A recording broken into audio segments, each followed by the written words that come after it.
Madam రీసెంట్‌గా చూసుకున్నట్టయితే అమీర్‌పేట్‌లో ఒక ఫైర్ యాక్సిడెంట్ అనేది జరిగింది. అసలు చాలా బాధాకరం. మీ దాకా వచ్చినప్పుడు గూడా దాన్ని మీరు చాలా ఎమోషనల్‌గా ఫీల్ అయిన విషయం గూడా మేము చూసామనమాట. విన్నాము. సో, అసలు ఏం జరిగింది నా అక్కడ? బాధ ఒకటే ఏంటని? అమ్మా. ఇన్సిడెంట్స్ జరిగినప్పుడు మనం హ్మ్. రియాక్ట్ అవ్వడం ఫస్ట్ తప్పు. హ్మ్. అది ఎవరివన్నా సరే. Even including my self. కానీ నేను అంతకుముందు 10 సంవత్సరాల క్రితం సోమేష్ కుమార్ గారు సీఎస్ కింద ఉండేవారప్పుడు. హ్మ్.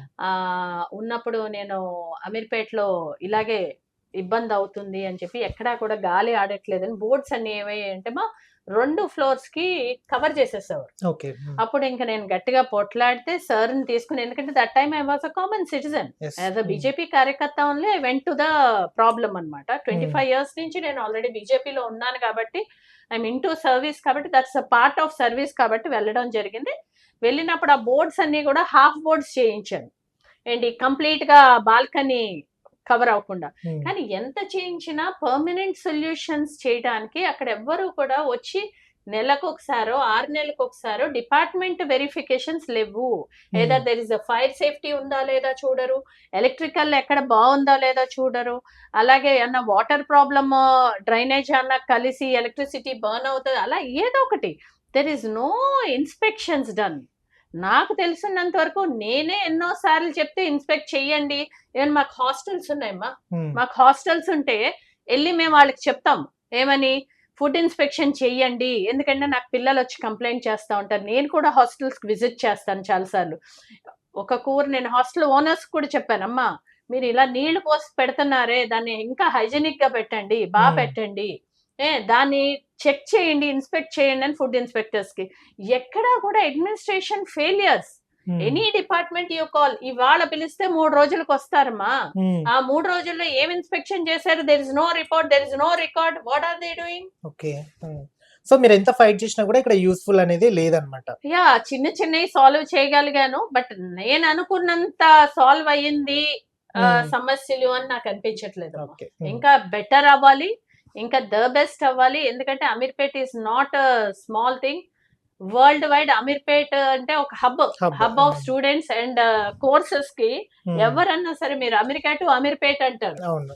ఎందుకంటే సపోజ్ అక్కడ ఫారెన్‌లో నేర్చుకోవాలంటే అదే కోర్స్ ఒక 2,00,000 3,00,000 చెప్తే ఇక్కడ 50,000కే నేర్పుతారని అమెరికా టు అమీర్‌పేట్ వచ్చి కూడా నేర్చుకునే పిల్లలున్నారు. నైస్. హ్మ్. All over India, all the states also ఇండియాలో అన్ని రకాల మీరు కావాల్సితే తెలుస్తది. నార్త్ ఇండియన్స్ అందరూ కూడా ఇక్కడొచ్చి కేరళైట్స్, తమిళియన్స్ అందరూ కూడా ఇక్కడికొచ్చి నేర్చుకుంటారు.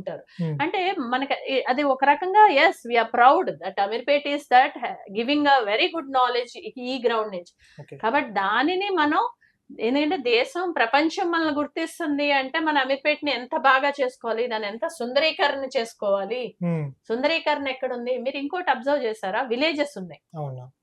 విలేజెస్‌లో సీసీ రోడ్స్ ఉన్నట్టు ఈ మహానగరంలో ఉన్నాయా? హ్మ్. విలేజెస్‌కి ఎక్కడి నుంచి ఫండ్స్ వచ్చినియి? ఇందాక మీరు ఒక ప్రశ్న వేశారు. సెంట్రల్ గవర్నమెంట్ ఏం చేసింది మేడం? ఏం చేయలేదంట కదా అని. అవును. అయితే విలేజ్ రోడ్స్‌కి ఫండ్ ఇచ్చింది ఎవరు? ప్రతి హ్మ్. గ్రామం మీరెళ్లి చూడండి. మన సిటీ రోడ్స్ కన్నా చాలా బావున్నాయి. బావున్నాయి. అవును. Because that is central fund which is utilized properly with the villages. Hmm. గ్రామస్తులు, గ్రామ పంచాయతీలో సర్పంచులు వాళ్ళ కష్టపడి సెంట్రల్ గవర్నమెంట్ ఫండ్ అని పోరాడి అక్కడ ప్రజల కోసం ఇచ్చారు. అది ఎవరన్నా అవనేయండి. హ్మ్. Beyond the parties. అక్కడున్న సర్పంచులకు కూడా హ్యాట్స్ ఆఫ్. ఎందుకంటే ప్రాపర్‌గా చక్కగా ఫండ్ అంతా కూడా మిస్‌యూటిలైజ్ అవ్వకుండా ఎంత కొంత అవ్వినా కూడా బెటర్‌మెంట్ ఆఫ్ ద విలేజ్ కనిపిస్తుంది. ఓకే. మేడం రీసెంట్‌గా చూసుకున్నట్టయితే అమీర్‌పేట్‌లో ఒక ఫైర్ యాక్సిడెంట్ అనేది జరిగింది. అసలు చాలా బాధాకరం. మీ దాకా వచ్చినప్పుడు గూడా దాన్ని మీరు చాలా ఎమోషనల్‌గా ఫీల్ అయిన విషయం గూడా మేము చూసామనమాట. విన్నాము. సో, అసలు ఏం జరిగింది నా అక్కడ? బాధ ఒకటే ఏంటని? అమ్మా. ఇన్సిడెంట్స్ జరిగినప్పుడు మనం హ్మ్. రియాక్ట్ అవ్వడం ఫస్ట్ తప్పు. హ్మ్. అది ఎవరివన్నా సరే. Even including my self. కానీ నేను అంతకుముందు 10 సంవత్సరాల క్రితం సోమేష్ కుమార్ గారు సీఎస్ కింద ఉండేవారప్పుడు. హ్మ్. ఉన్నప్పుడు నేను అమీర్‌పేట్‌లో ఇలాగే ఇబ్బంది అవుతుంది అని చెప్పి ఎక్కడా కూడా గాలి ఆడట్లేదని బోర్డ్స్ అన్ని ఏమయ్యాయంటే మా 2 ఫ్లోర్స్ కి కవర్ చేసేసేవారు. ఓకే. అప్పుడు ఇంకా నేను గట్టిగా పొట్లాడితే సార్ ని తీసుకుని, ఎందుకంటే that time I was a common citizen as a BJP కార్యకర్త only I went to the problem అనమాట. 25 years నుంచి నేను ఆల్రెడీ బీజేపీలో ఉన్నాను కాబట్టి ఐఎమ్ ఇన్ టు సర్వీస్ కాబట్టి that's a part of service కాబట్టి వెళ్ళడం జరిగింది. వెళ్ళినప్పుడు ఆ బోర్డ్స్ అన్ని కూడా హాఫ్ బోర్డ్స్ చేయించాను ఏంటి, కంప్లీట్ గా బాల్కనీ కవర్ అవ్వకుండా. కానీ ఎంత చేయించినా పర్మనెంట్ సొల్యూషన్స్ చేయడానికి అక్కడ ఎవ్వరూ కూడా వచ్చి నెలకు ఒకసారో 6 నెలలకు ఒకసారో డిపార్ట్మెంట్ వెరిఫికేషన్స్ లేవు. ఏదా there is a fire safety ఉందా లేదా చూడరు, ఎలక్ట్రికల్ ఎక్కడ బాగుందా లేదా చూడరు, అలాగే అన్న వాటర్ ప్రాబ్లమ్ డ్రైనేజ్ అన్న కలిసి ఎలక్ట్రిసిటీ బర్న్ అవుతుంది, అలా ఏదో ఒకటి. There is no inspections done. నాకు తెలిసినంత వరకు నేనే ఎన్నో సార్లు చెప్తే ఇన్స్పెక్ట్ చెయ్యండి. ఏమన్నా మాకు హాస్టల్స్ ఉన్నాయమ్మా, మాకు హాస్టల్స్ ఉంటే వెళ్ళి మేము వాళ్ళకి చెప్తాం ఏమని, ఫుడ్ ఇన్స్పెక్షన్ చెయ్యండి. ఎందుకంటే నాకు పిల్లలు వచ్చి కంప్లైంట్ చేస్తా ఉంటారు. నేను కూడా హాస్టల్స్ కి విజిట్ చేస్తాను చాలాసార్లు. ఒక కూర నేను హాస్టల్ ఓనర్స్ కూడా చెప్పాను, అమ్మా మీరు ఇలా నీళ్లు పోసి పెడుతున్నారే దాన్ని ఇంకా హైజీనిక్ గా పెట్టండి, బాగా పెట్టండి, దాన్ని చెక్ చేయండి, ఇన్స్పెక్ట్ చేయండి అని ఫుడ్ ఇన్స్పెక్టర్స్ కి. ఎక్కడా కూడా administration failures. Any department you call, ఇవాళ పిలిస్తే 3 రోజులకు వస్తారమ్మా. ఆ 3 రోజుల్లో ఏం ఇన్స్పెక్షన్ చేశారు? There is no report, there is no record. What are they doing? Okay. So మీరు ఎంత ఫైట్ చేసినా కూడా ఇక్కడ యూస్ఫుల్ అనేది లేదనమాట. యా, చిన్నవి సాల్వ్ చేయగలిగాను, బట్ నేను అనుకున్నంత సాల్వ్ అయ్యింది సమస్యలు అని నాకు అనిపించట్లేదు. ఇంకా బెటర్ అవ్వాలి, ఇంకా ద బెస్ట్ అవ్వాలి. ఎందుకంటే Ameerpet is not small thing. World wide Ameerpet అంటే ఒక hub of students and courses కి ఎవరన్నా సరే మీరు అమెరికా టు అమీర్పేట్ అంటారు. ఎందుకంటే సపోజ్ అక్కడ ఫారెన్ లో నేర్చుకోవాలంటే అదే కోర్స్ ఒక 2 లక్షలు 3 లక్షలు చెప్తే ఇక్కడ 50,000కే నేర్తారని అమెరికా టు అమీర్పేట్ వచ్చి కూడా నేర్చుకునే పిల్లలు ఉన్నారు. All over India, all the states also. ఇండియాలో అన్ని రకాల మీరు కావాల్స్తే తెలుస్తుంది. నార్త్ ఇండియన్స్ అందరూ కూడా ఇక్కడ వచ్చి, కేరళైట్స్, తమిళియన్స్ అందరూ కూడా ఇక్కడికి వచ్చి నేర్చుకుంటారు. అంటే మనకి అది ఒక రకంగా yes we are proud that Ameerpet is that giving a very good knowledge ఈ గ్రౌండ్ నుంచి. కాబట్టి దానిని మనం, ఎందుకంటే దేశం ప్రపంచం మనల్ని గుర్తిస్తుంది అంటే మన అమీర్పేట్ ని ఎంత బాగా చేసుకోవాలి, దాన్ని ఎంత సుందరీకరణ చేసుకోవాలి. సుందరీకరణ ఎక్కడుంది? మీరు ఇంకోటి అబ్జర్వ్ చేశారా? విలేజెస్ ఉన్నాయి. విలేజెస్ లో సిసి రోడ్స్ ఉన్నట్టు ఈ మహానగరంలో ఉన్నాయా? విలేజెస్ కి ఎక్కడి నుంచి ఫండ్స్ వచ్చినాయి? ఇందాక మీరు ఒక ప్రశ్న వేశారు, సెంట్రల్ గవర్నమెంట్ ఏం చేసింది మేడం, ఏం చేయలేదంట కదా. అయితే విలేజ్ రోడ్స్ కి ఫండ్ ఇచ్చింది ఎవరు? ప్రతి గ్రామం మీరు వెళ్ళి చూడండి, మన సిటీ రోడ్స్ కన్నా చాలా బాగుంది. Because that is central fund which is utilized properly with the villages. గ్రామస్తులు, గ్రామ పంచాయతీలో సర్పంచులు వాళ్ళ కష్టపడి సెంట్రల్ గవర్నమెంట్ ఫండ్ అని పోరాడి అక్కడ ప్రజల కోసం ఇచ్చారు. అది ఎవరన్నా అవనేది, బియాండ్ ద పార్టీస్. అక్కడ ఉన్న సర్పంచులకు కూడా hats off.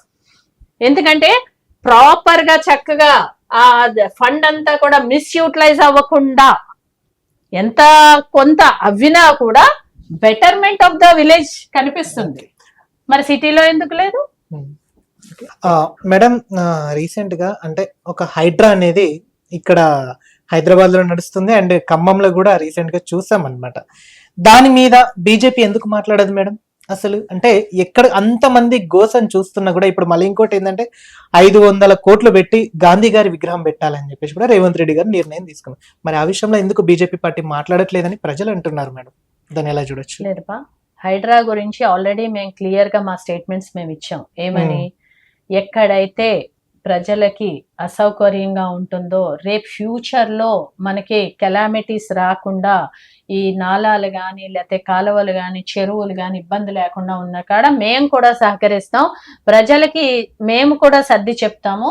But you facilitate for the people something else. ఎందుకంటే గత 30-40 ఏళ్ల నుంచి వాళ్ళు హుసేన్ సాగర్ చుట్టూ వాళ్ళు ఉన్నారు. మా జనరల్ గా 2 రూల్స్ ఉన్నాయి. ఏంటంటే ప్రైవేట్ ప్రాపర్టీ అయితే 12 years, 30 years అయితే government property sir they can stay, it is fixed. So మరి దాన్ని డినై చేద్దామా? ఆ ఉన్న దాంట్లో హైదరాబాద్ కూడా గవర్నమెంట్ కి రిప్రజెంటేషన్స్ ఇవ్వాల్సిందిగా కోరుతున్నాం. ఏంటంటే ఎన్ని ఇల్లులు ఉన్నాయి, వీళ్ళని ఎక్కడ రిప్లేస్ చేయగలుగుతాము, and you do, who told not to do. మేము క్లియర్ గా చెప్పాం, ఎందుకు పట్టించుకోలేదు బీజేపీ. కాకపోతే బీజేపీ చెప్పిన మాటని మీడియా వారి నోరు కూడా గవర్నమెంట్ నొక్కేసి బయటికి చూపించట్లేదు. ఎందుకు వెళ్ళలేదు? మా కిషన్ రెడ్డి గారు మేమే వెళ్ళాము, ఈటల రాజేంద్ర గారు వెళ్ళారు, బండి సంజయ్ గారు వెళ్ళారు, ఈ టాపిక్ మీద అందరం కూడా వెళ్ళి అక్కడ మాట్లాడాము. అక్కడ ప్రజల్ని ఇబ్బంది పెట్టద్దు, ప్రజలకు సపోజ్ ఇంకోటి ఆల్టర్నేట్ ఏముంది చూపించండి, చూపించి డెఫినెట్లీ యూ డెవలప్ అని. ఎవరన్నారు కొబ్బరి నీళ్ళు చేస్తాననేమో ఆయన అన్నాడు కేసీఆర్ గారు. ఇప్పుడు ఈయనేమో ఏదో చేస్తా అన్నారు. ఏం చేస్తున్నారు? గాంధీ విగ్రహానికి 500 ఖర్చు పెట్టడానికి మీకు ఉంది, కానీ మూసీ నది క్లియర్ చేయడానికి, దాని వాసన పోవడానికి చేయడానికి పైసలు లేవా?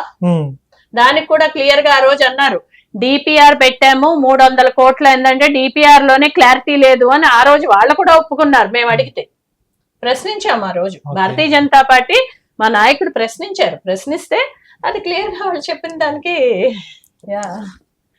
అదే ఏదన్నా సరే మాటలమ్మా, ఇవన్నీ మాటలతో గారెడీలు చేద్దామంటే ఎవ్రీ వన్ ఆర్ నాట్. ఎప్పుడు కూడా మ్యాజిక్ అని అందరికీ తెలుసు. Magic is nothing, it is not reality. గారెడీ చేసేసి అది నిజం అని చూపిస్తే it is not possible. KCR గారు ఒక ప్లాస్టిక్ చెట్టుని తీసుకెళ్లి కొన్ని రోజులైనా ఇది పచ్చని చెట్టు అంటే కొన్ని రోజులు నమ్ముతారు. It is like a magic. అంటే ఆ వైబ్రేషన్స్, ఆ మాట తీరు నమ్మారు. తర్వాత ఏం చేశారు? క్లియర్ గా చెప్పారు, ఓహో మీరు మాట్లాడేది కరెక్ట్ కాదు, సో మేము విరమించుకుంటున్నాం అని ప్రభుత్వం దింపారు. అలాగే రేవంత్ రెడ్డి గారు కూడా రేపు ఇలాగే కొనసాగిస్తే ప్రజలు సమాధానం ఇస్తారు. ఎవరు మాట్లాడక్కల. People understand each and every minute point of the political leaders, what they are doing, who, what, where. Okay. Madam, తెలంగాణలో నెక్స్ట్ బీజేపీ జెండా ఎగరబోతుంది, బీజేపీ అత్యధిక స్థాయిలో మెజార్టీ రాబోతుంది అని చెప్పేసి కూడా అంటున్నారు. ఏ నమ్మకంతో అంటున్నారు మేడం? మొన్న జూబ్లీహిల్స్ లోనే ఓడిపోయారు, అండ్ తెలంగాణలో నెక్స్ట్ బీజేపీ ఉంటదని ఎలా వీళ్ళు ధీమా వ్యక్తం చేస్తున్నారని చెప్పేసి కూడా ప్రజలు అండ్ కొన్ని పార్టీ వర్గాలు అంటున్నాయి. దాన్ని ఎలా చూడొచ్చుంటారు? లేదమ్మా, ఇప్పుడు కూడా మీరు క్యాల్కులేట్ చేస్తే భారతీయ జనతా పార్టీ ఎందుకు గెలుస్తుంది అంటే 8 మంది ఎంపీస్, 8 మంది ఎమ్మెల్యేస్. మీరు పర్సెంటేజ్ తీసుకుంటే half of Telangana is accepting BJP. అందులో లెక్కలు చూపిస్తున్నాయి, నేనేదో చెప్పట్లేదు. సగం మంది ప్రజలు, తెలంగాణ ప్రజలు ఎస్ మాకు భారతీయ జనతా పార్టీ కావాలి అని. అలాగే భాగ్యనగరంతో వారు గెలిపించిన నమ్మకమే ఈ రోజు కూడా నమ్మకం నిలబెట్టుకుంటది భారతీయ జనతా పార్టీ. అండ్ రేపు డబుల్ ఇంజన్ సర్కార్ వస్తే మాకు కూడా బాగుంటది. వీళ్ళందరూ మాటలు చెప్తున్నారే తప్పితే ప్రాజెక్ట్స్ ముందుకు తీసుకెళ్ళట్లేదు అని అపనమ్మకం అయితే ఇప్పుడు ఉన్న పార్టీ మీద వాళ్ళకి వచ్చింది. కానీ ఒక విచిత్రం ఏంటంటే అమ్మా, ఎప్పుడు కూడా ఏ పార్టీ 2 సంవత్సరాల్లో అంత నేషనల్ పార్టీ అయ్యుండి అంత డౌన్ అవ్వడం మాత్రం తెలంగాణలోనే జరిగింది. ఎందుకంటే Congress it has its own vote bank, BJP has its own bank, and local parties has its own vote bank. But even though మీరు కావాలంటే గ్రామీణ ప్రాంతాల్లో ఒకప్పుడు ఉండేది ఎలాగా, ఇందిరమ్మ ఇల్లు అంటే ఒక స్టాంప్ అలాగా, అవన్నీ కూడా 2 ఏళ్లలో పటాపంచలు అయింది. That is the speediest point రాజకీయాల ప్రకారం అని నేను అనుకుంటున్నాను. ఎందుకంటే దేశవ్యాప్తంగా చూసుకుంటే ఇంత డౌన్ ఫాల్ కాంగ్రెస్ కి రావడం అన్నది తెలంగాణలోనే అని నేను అనుకుంటున్నాను. ఎందుకంటే అంతకు ముందు వచ్చి వాళ్ళు ఇమీడియట్ గా రిమూవ్ చేశారు. ఎందుకంటే ఎన్నో సంవత్సరాలు వాళ్ళు పాలించి కంప్లీట్ గా తప్పు చేస్తున్నారు అని వ్యతిరేకించి ప్రజలు దించేశారు. కానీ మళ్ళీ ప్రజలు పోన్లే కాంగ్రెస్ చేస్తదేమో అని పెట్టారో, ఎంత స్పీడ్ గా వారికి ఓటు వేసి పైకి వెళ్ళిందో అంత డౌన్ ఫాల్ అయితే క్లియర్ గా ప్రజల నోటు ద్వారా మనం వింటున్నాం. అది ఏదో నేను అపోజిషన్ లో ఉన్నాం బీజేపీ మూల చెప్పడం కాదు, ఇట్ ఈస్ క్లియర్లీ సర్వే ఏది చేసినా అదే రిపోర్ట్స్ వస్తున్నాయి. రైట్ మేడం, స్ట్రైట్ గా మీరు అంటే కేతినేని సరళ గారు ఒకే వర్డ్ లో కేసీఆర్ గారి బెస్టా తెలంగాణకు, రేవంత్ రెడ్డి గారి బెస్టా అని అంటే ఏం చెప్తారు ఒక సామాన్య నాయకురాలిగా? ఇద్దరిలో పోల్చాలి అంటే ఇద్దరు కూడా స్వలాభాల కోసమే ఆ పీఠం ఎక్కారు, ఎవరు కూడా ప్రజల కోసం ఎక్కారని నేను అనుకోవట్లేదు. That's my personal opinion. Okay, అంటే కేసీఆర్ గారు డెవలప్మెంట్ చేయలేదంటారా? అంటే 10 సంవత్సరాలు కళ్యాణ లక్ష్మి ఇచ్చారు, షాదీ ముబారక్ ఇచ్చారు, అండ్ నెక్స్ట్ ఇంకా కొన్ని సంక్షేమ పథకాలు ఎన్నో ఇచ్చారు. దాని పరంగా ఆ స్కీమ్స్ పరంగా ఆలోచిస్తే ప్రతి scheme is central government scheme, పేరు మార్చి తెలంగాణలో ఇచ్చారే తప్పితే దట్ ఈస్ నథింగ్ న్యూ. కానీ దాన్ని బాగా ప్రజెంట్ చేయగలిగారు కేసీఆర్ గారు, అందులో నో డౌట్. సో దాని వెనక బీజేపీ పార్టీ హస్తం ఉందంటారు అయితే? వెనక స్కీమ్స్ వెనక ఖచ్చితంగా సెంట్రల్ గవర్నమెంట్ ఫండ్స్ ఉన్నాయి, ఎందుకు లేవు? ఖచ్చితంగా ఉన్నాయి కాబట్టి వాళ్ళు చేయగలరు. ఎందుకంటే 60% central government fund any scheme. But ప్రత్యేకంగా పెట్టాము అంటున్నారు చూడండి, ఆ ప్రత్యేకంగా పెట్టిన డిజైన్ చేశారు కానీ అందులో కూడా సెంట్రల్ గవర్నమెంట్ ఫండ్ ఉంటది. Okay, if anything is there definitely will appreciate it. ఇంత జరిగినా కూడా మరి బీజేపీ పార్టీ ఎందుకు ఇవన్నీ, అంటే మేము వెనుక ఉన్నాము, మేమే దీన్ని నిధులు ఇచ్చామని ఎందుకు చెప్పుకోవట్లేదు? ఎందుకు చెప్పట్లేదమ్మా? గొంతు చించి చెప్పుతున్నాము. ఇప్పుడు కూడా నేను చెప్పాను, కానీ ఇది బయట వరకు వెళ్ళి 10 మంది చూసేటట్టు మీరు మీడియా వారు పంపించాలి. నేను మేమేం చెప్పాము, కిషన్ రెడ్డి గారు ఇదిగో మాది పీపీటీ ఉంది, ఇన్ని లక్షల కోట్లు ఉన్నాయి, ఇదే పేపర్ ఆన్ పేపర్ రికార్డ్ ఉంది, మీరు ఆ రికార్డ్ దయచేసి తెలంగాణ ప్రజలకు అందరికీ చూపించాలని మేము కోరుకుంటున్నాం మీ ద్వారా. ఓకే మేడం, అమీర్పేట్ అంటేనే అన్ని హాస్టల్స్ ఇవన్నీ కొలాబరేట్ అయి ఉంటాయి. ఇక్కడ ఎంతో మంది లక్షలాది మంది స్టూడెంట్స్ ఇక్కడికి వచ్చి కోర్స్ గానీ ఇవన్నీ కానీ నేర్చుకుంటూ ఉంటారు. అయితే ఇక్కడ కూడా కొన్ని సమస్య, అంటే హాస్టల్ కి సంబంధించిన కొన్ని సమస్య ఉన్నాయని చెప్పేసి కూడా విన్నాము, అది నిజమే అంటారా? యా నిజమమ్మా. ఇంకోటి ఇప్పుడు గాంజా విషయం తీసుకుంటే ఇక్కడ అమీర్పేట్లో అది కూడా ఇష్యూ ఉందమ్మా. ఎందుకంటే different types of people are existing here, అన్ని రకాలు. అలాగే మేము 2-3 ఏరియాస్ కూడా ఐడెంటిఫై చేయడం జరిగింది. ఏంటంటే మేము కంప్లైంట్ కూడా చెప్పాము, ఇలాగా ఏంటంటే మన ఎక్సైజ్ డిపార్ట్మెంట్ కూడా చెప్పడం జరిగింది, ఇలాగా గాంజా సప్లై జరుగుతున్నాయి కొన్ని బస్తీల్లో. అంటే ఎలా ఉంటుందంటే మాది ఇట్స్ లైక్ వైట్ కాలర్ లాగా జరుగుతున్నాయి ఆ పనులు. And that's a dangerous situation. ఎందుకంటే భారతదేశం మొత్తం, ప్రపంచంలోనే భారతదేశంలో యువత ఎక్కువ ఉన్నారు. ఆ యువత మైండ్ సెట్ ఎప్పుడైతే ఈ గాంజాల ద్వారా గానీ డ్రగ్స్ ద్వారా గానీ ఏమన్నా పాడవుతే రేపు మన దేశ పరిస్థితి ఏంటో, కాలమాన పరిస్థితి ఏంటి, రేపు రానున్న రోజుల్లో. ఎందుకంటే యువత ఉన్నారు కరెక్టే, ఆ యువత మైండ్ సెట్ ఎప్పుడైతే డిస్టర్బ్డ్ గా ఉంటుందో they don't know anything, either they doing wrong or right. ఇప్పుడు ఈ అత్యాచారాలు మహిళలది, చిన్నపిల్లలది ఇవన్నీ ఎందుకు జరుగుతున్నాయి? Because they are not in proper mind. The proper mind is not there because they are boozing some drugs, ganja, whatever it is. And any negative gives negative result and good thing gives good result. అది జగమెరిగిన సత్యం. కానీ మన దగ్గర ఇప్పుడు ఈ గాంజా విషయంలో ఇంకా ప్రభుత్వాలు స్ట్రిక్ట్ గా తీసుకోవాలి. ఎందుకంటే దీని మీద నాకు కొంచెం ఎక్కువ ఇంట్రెస్ట్ ఏంటంటే యువత అలా పాడైపోతున్నారని నేను దాని మీద కొన్ని ప్రోగ్రామ్స్ కూడా చేయడం జరిగింది. నవభారత్ నిర్మాణ సంఘని, మా కేతనిని ఫౌండేషన్ నుంచి కొన్ని చిన్న ప్రోగ్రామ్స్ చేస్తున్నాము. బట్ ఎంత చేసినా కూడా ప్రభుత్వం తలుచుకుంటే ఒక హెల్మెట్ పెట్టుకోండి అని ఆర్డర్ ఇస్తే అది ఖచ్చితంగా సిటిజన్ భయానికో భక్తికో నా డబ్బులు అయిపోతాయనో పెట్టుకుంటాడు. సో అలాగే ఈ గాంజా విషయంలో they should take serious action so that. ఎందుకంటే చాలా మొన్న 30 కేజీలు దొరికిందని చెప్పి నాకు ఎస్ఐ గారు, నాయక్ గారు ఫోన్ చేసి చెప్పారు. నేను అన్నాను, మేడం ఎవరో ఒకళ్ళని పంపిస్తారా దీని గురించి చెప్పడానికి, లేడీస్ కావాలంటే. ఎవరో ఎందుకు, నేనే వస్తానన్నాను. సార్ మళ్ళీ తర్వాత ఆ ప్రాబ్లం సాల్వ్ అయినట్టుంది, ఇంక నన్ను పిలవలేదు. కానీ యాక్చువల్లీ దట్స్ లైక్ 30 కేజీలు దొరకడం అంటే ఎలా దాటుకుని వస్తుంది అంటే borders should be strong. Madam, ఇంకో విషయం చేసుకున్నట్టయితే కార్పొరేటర్ గా మీరుండి ఎంత ఆస్తులు సంపాదించారు? నేను యాక్చువల్ గా ఈ 5 సంవత్సరాల్లో కేతినేని సరళ గారి ఆస్తులు ఎంత, బిఫోర్ ఎంత, ఆఫ్టర్ ఎంత? ఓకే, నేను క్లియర్ గా చెప్పాలి అంటే ఆస్తులు సంపాదించుకోలేదు, కొంచెం ఆస్తులు అమ్ముకోవాల్సిన పరిస్థితులు కొన్ని వచ్చినాయి. అలా అని నేను ప్రజల కోసం అమ్ముకోవాలి అన్నాను నేను అన్నను. Various reasons, because public life లో ఉన్నప్పుడు అట్లీస్ట్ మనం వాళ్ళకి ఛాయ్ అన్న ఇప్పించాల్సిన అవసరం ఖచ్చితంగా ఉంటుంది. So everything is it's not so easy in politics to run the show, but నీతి నిజాయితీగా ఉండి రన్ చేయడం ఇంకా కష్టం. సో నేను కరప్షన్ ఫ్రీ ఉంటానని మీరు ఇందాక అడిగారు నన్ను, ఏం చేశారు, మీరు ఏం వాగ్దానాలు ఇచ్చారు. నా మేనిఫెస్టోలో కరప్షన్ ఫ్రీ ఉంటాను, ఇప్పుడు ఉంటాను, ఇక ముందు ఉంటాను, రేపు రానున్న రోజుల్లో కూడా. నేను రాజకీయాలకు వచ్చింది 2 కారణాలు. నేను బిజినెస్ పరంగా I'm entrepreneur, definitely I do my own business.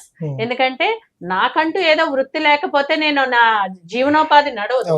రాజకీయము నాకు it is a social service. So I see politics as a social service and I see my business is for my bread and butter. That is my policy. Definitely I want to be like that. Touch wood, God should give me that strength to be like that. Right madam. అంటే next ఇప్పుడు contest చేస్తే గెలుస్తానే నమ్మకం ఖచ్చితంగా ఉందా మీకు? ఉంది. ఎందుకు అంటే ఇది గ్రౌండ్ లెవెల్లో నేనేదో నా సొంతంగా నేను ఉంది అని గర్వంగా చెప్పడం కాదు. నా అమీర్పేట్ ప్రజలే నా ముందే కాదు నా వెనకాల కూడా వారు చెప్పడం జరిగింది, మేడం మీరు ఖచ్చితంగా మళ్ళీ మీరే వస్తారు, మీరు మాకు అంటే నేను జనరల్ గా ఎవరితో అన్న టర్మ్ అయిపోయిందమ్మా మొన్న 11th తో అంటే లేదు మేడం నెక్స్ట్ మీరే కదా అని వారు చెప్పడంతో that's like a blessings of the people. Right madam. అంటే ఇక్కడ ప్రజలు ఆల్మోస్ట్ కొన్ని సమస్యలు మీ దాకా తీసుకొచ్చినప్పుడు స్పాంటేనియస్ గా స్పందిస్తారని చెప్పేసి కూడా అంటున్నారు. ఇంకోటి ఏంటంటే సరళ గారు కూడా అన్ఫార్చునేట్లీ కొన్ని సందర్భాల్లో రెస్పాండ్ అవ్వరు అనే ఒక వార్త కూడా వినిపిస్తుంది. దాన్ని ఎలా చూడొచ్చు అంటారు? అంటే ఒక్కొక్క సందర్భంలో మీరు అన్నట్టు ఇమీడియట్ గా రియాక్ట్ అవి ఆ పని పూర్తి చేయగలిగే కంఫర్ట్ జోన్ లో ఉంటది. ఒక్కొక్కసారి సపోజ్ ఆ ఆఫీసర్స్ చెప్పడం, లేకపోతే ఆఫీసర్స్ లేకపోవడం, లేకపోతే బడ్జెట్ దానికి ఎలోకేట్ అవ్వకపోవడము, ఎలోకేట్ అవ్వకపోతే మా వీధిలో ఇది బాగాలేదు మా స్ట్రీట్ లైట్ పెట్టండి అని ఎన్నోసార్లు అడిగారు. మీరు అన్న దాంట్లో I'm disappointed for my position. ఎందుకంటే స్ట్రీట్ లైట్స్ మీరు నమ్మరు లెక్కలతో ఇచ్చారు. స్ట్రీట్ లైట్ ఏంటది మౌలిక సదుపాయాల్లో ఒక భాగం. అందులో స్ట్రీట్ లైట్ కూడా వాళ్ళు లెక్క పెట్టి మేడం మీకు మీ దగ్గరికి 100 వచ్చినాయి మేడం అందులో 60 మీకు పెడుతున్నాం మేడం అని చెప్పి అసలు 60 స్ట్రీట్ లైట్స్ ఎక్కడన్నా సరిపోతాయా? అలా అని రిపేర్లకు కూడా కాంట్రాక్టర్స్ కి వీళ్ళు ఎక్కడా కూడా డబ్బులు పే చేయక రిపేర్ చేసే కాంట్రాక్టర్ కూడా వచ్చేవాడు కాదు. ఒక్క స్ట్రీట్ లైట్ పెట్టించడానికి కరెక్ట్ గా ఒక 10 ఫోన్ కాల్స్ మా దగ్గర నుంచి వెళ్ళాలి. అప్పుడు ఎలా ఉంటుంది చూసే ప్రజలు ఒకసారే చెప్తారు, వాళ్ళు 10 సార్లు చెప్పే అంత ఓపిక ఉంటుంది. ఎందుకంటే they know that we are there for do their job. కానీ ఇక్కడ ప్రాబ్లం ఎక్కడ వస్తుంది, 10 సార్లు ఫోన్ చేస్తే వాళ్ళు స్పందించి అప్పుడు ఆ లైట్ పెట్టడం జరుగుతుంది. ఆ టైంలో కొంత ప్రజలతో మాకు కోపాలు కూడా వస్తాయి. ఏంటి మేడం ఎన్నిసార్లు చెప్పాము మీకు, మీరు చెప్పతే కూడా అవ్వలేదు అంటే అమ్మా నేను చెప్పాను అంటే మరి మీరు చెప్తే అవ్వకపోతే ఇంకేం చేస్తాం మేడం, ఇంకెవరికి చెప్పుకోవాలి. That was the position. అంటే బాగా కొన్ని ఫెయిలియర్స్ ఉన్నాయి, అడ్మినిస్ట్రేటివ్ ఫెయిలియర్స్ ఉన్నాయి, ప్లస్ కాంట్రాక్టర్స్ కి బిల్స్ ఇవ్వకపోవడం వల్ల రోడ్స్ కూడా ఎన్నోసార్లు టెండర్లు వేసి క్యాన్సిల్ చేయడం జరిగింది. ఒక రోడ్ కంప్లీట్ అవ్వాలంటే ఒక 3 నెలలు 4 నెలలు దాని మీద స్ట్రగుల్ అవ్వాలి. But end of the day నాకు తెలిసినంత వరకు BJR Nagar 1, BJR Nagar 2 and Renuka Nagar, Balkampet and Bapu Nagar ఇవన్నీ కూడా గత 10 ఏళ్ల నుంచి లేని రోడ్స్ అన్ని కూడా నేను వేయగలిగాను. That's like a satisfaction. అంటే it's not that satisfaction reason ఏంటంటే అట్లీస్ట్ మరి అంతకు ముందు బడ్జెట్ ఉందని చెప్పిన BRS ప్రభుత్వం మొత్తం అమీర్పేట రోడ్లు అయిపోవాలి కదా 10 ఏళ్లలో. మరి నేను వచ్చాక వేయడం ఏంటి అంటే ఇప్పుడు కాదు మేడం, ఇప్పుడు రోడ్ల గురించి మాట్లాడుతున్నారు. ఈ 10 ఏళ్ల పాలనలో కేసీఆర్ గారు ఎక్కడ డెవలప్ చేయలేదు అనుకుంటా. ఇదే అమీర్పేట్ డివిజన్ లో రోడ్లను ఆటోమేటిక్ గా వేసాము అని అంటున్నారు. ఇటు బల్కంపేట గుడి అభివృద్ధి కూడా మేము చేసాము అని చెప్పేసి కూడా అంటున్నారు, ఫ్లైఓవర్స్ కూడా. అండ్ నెక్స్ట్ ఇంకోటి కొన్ని ప్రజాక్షేత్రంలో కూడా అన్ని సమస్యలు కూడా తీర్చాము అని చెప్పేసి కూడా అంటున్నారు. మరి మీరు ఈ వర్డ్ అనడానికి గల ఎల్లమ్మ గుడి ఏదైతే డెవలప్మెంట్ అన్నారో ఎల్లమ్మ గుడి అమ్మవారు డబ్బులతోనే అక్కడ పోషించబడుతుంది. దాని డెవలప్మెంట్ చేసింది ఏమీ లేదు కొత్తగా.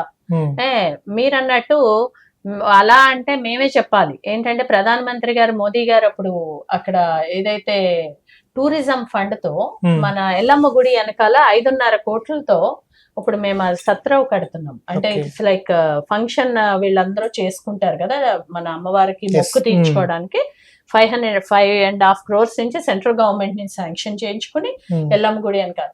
కానీ వీరు పార్కింగ్ 10 సంవత్సరాల నుంచి చేస్తున్నారు అక్కడ. మీరు కావాలంటే వెళ్ళి కెమెరా పెట్టి చూడండి. ఆ పార్కింగ్ 10 సంవత్సరాలు అయినా సరే BRS గవర్నమెంట్ ఉన్నప్పుడు స్టార్ట్ చేశారు, ఇప్పటికీ కంప్లీట్ అవ్వలేదు. మేము మొదలు పెట్టింది మాక్సిమం ఒక 2 years కూడా అవ్వలేదు. 2 years 1.5 year ఫౌండేషన్ అన్ని వేసాం. ఇప్పుడు దగ్గర అది అయిపోయే స్థాయికి వచ్చింది. The difference between both BRS government or BJP which is not into power also, we are trying to fulfil. మా కేంద్ర మంత్రి వర్యులు కిషన్ రెడ్డి గారు దాన్ని సెంట్రల్ గవర్నమెంట్ కి ప్రపోజల్ పెట్టడం జరిగింది. ఆయన టూరిజం మినిస్టర్ గా ఉన్నప్పుడు ఆ ప్రపోజల్ శాంక్షన్ అయ్యి అక్కడ చేస్తున్నాం 5.5 crores తో. కేతినేని సరళ గారు ఎమోషనల్ గా చాలా అంటే చాలా వీక్ అని చెప్పేసి కూడా విన్నాము. అంటే రీసెంట్ గా నాగర్ కర్నూలులో జరిగిన ఇష్యూ చాలా అంటే చాలా బాధాకరం. 2 నెలల పాప చనిపోవడం అనేది చాలా బాధాకరం. దాని మీద మీ స్పందన ఏంటి మేడం? ఒక మదర్ గా మీరు ఎలా? యా, అదే చెప్తున్నానమ్మా. ఫస్ట్ హ్యూమన్ రిలేషన్స్ అన్నది కూడా క్లాసెస్ పెట్టాలి స్కూల్స్ లో. హ్యూమన్ రిలేషన్ ఇది క్లాసెస్ అన్నది ఎందుకు అవసరం అంటే, మానవ సంబంధాలు ఎప్పుడైతే దూరం అవుతాయో ఆ సంబంధాల వల్ల మనకేంటంటే ఉచ్చం నీచం తెలియక తప్పులు జరుగుతాయి.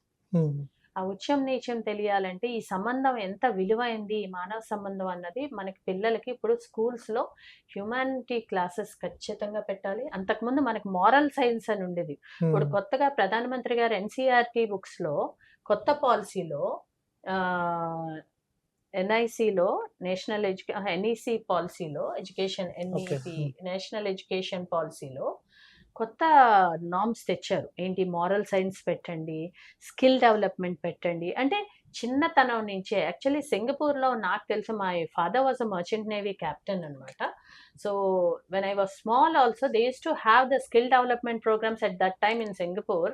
స్కూల్ స్టూడెంట్స్ ఆల్సో డిఫెన్స్ కూడా వెళ్ళేవారు, వాళ్ళు ఆర్మీకి వెళ్ళేవారు ట్రైనింగ్ కి. 10th ఇంటర్లోనే అలా ఖచ్చితంగా ప్రతి కిడ్ ట్రైన్ అవ్వాలి. అంటే ఎప్పుడన్నా ఏదన్నా ఇన్సిడెంట్ అయితే సెల్ఫ్ డిఫెన్స్ చేసుకోవడానికి ఉండే అవకాశం. అలాగా ఇప్పుడు కొత్త పాలసీలో బాగా అయింది. ఆ పాలసీని మనం ఖచ్చితంగా ఇంప్లిమెంట్ చేస్తే ప్రతి రాష్ట్రంలో the changes will come. And పిల్లల విషయం అంటారా, ఖచ్చితంగా మానవ సంబంధాలు పెరిగితేనే ఎన్నట్లకి సొల్యూషన్ వస్తుందని నేను నమ్ముతాను. ఓకే మేడం, తెలంగాణలో కొంతమంది నాయకుల గురించి ఒకే ఒక మాటల్లో కేతినేని సరళ గారు ఏమంటారు? ముందుగా కేసీఆర్ గారి గురించి ఏమంటారు? ప్లాస్టిక్ చెట్టును కూడా పచ్చని చెట్టుగా చూపించగలిగిన మేధావి. ఓకే, కేటీఆర్ గారి గురించి ఏం చెప్తారు? తండ్రి బాటలో నేర్చుకుని ఈ రోజు గొప్ప మాటకారి అయ్యారు. హరీష్ రావు గారి గురించి ఏం చెప్తారు?